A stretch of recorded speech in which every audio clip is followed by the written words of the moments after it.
নাসিরউদ্দিন পাটোয়ারি নির্বাচনটাকে যতটা সহজভাবে নিয়েছে, তারই আসনে তার প্রতিদ্বন্দ্বী এবং ক্যাডার বাহিনীরা সেটাকে ততটাই সিরিয়াসলি নিয়েছে। পাটোয়ারি বাসাটা কোন দিকে? আদেও নাসিরউদ্দিন পাটোয়ারি এই এলাকাতে বাসা নিছে কিনা বা তার বাসা আছে কিনা, বা সে যদি নির্বাচিত হয় জনগণ তাকে পাবে কিনা। ঠিক আছে মারিয়া, আমার বাসা ঢাকা 8 আমার ফ্ল্যাট নাম্বার এটা ডিসক্লোজ করতে চাই না। কোন সময় অস্ত্র নিয়ে হাজির হয় এই জন্য হলো আমার ফ্যামিলির একটা নিরাপত্তার বিষয় আছে। যেভাবে বাসা খুঁজতেছে সে জায়গায় আমি বলবো প্রশাসনকে, যেটা আমার বাসার নিরাপত্তা নিশ্চিত করার জন্য যে কোনো সময় আমার ফ্যামিলি আমার উপরে অ্যাটাক করতে পারে।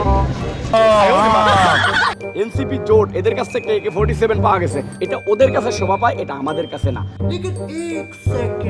শরীয়তপুরে সেনাবাহিনী ও পুলিশের যৌথ অভিযানে দেশি ও বিদেশি আগ্নেয়াস্ত্র ও গুলিসহ 2 জন গ্রেপ্তার হয়েছে। গ্রেপ্তারদের মধ্যে রয়েছেন শরীয়তপুর জেলা ছাত্রদলের সাবেক যুগ্ম আহ্বায়ক ইলোরা হাওলাদার, অপরজন রাব্বি মোড়ল।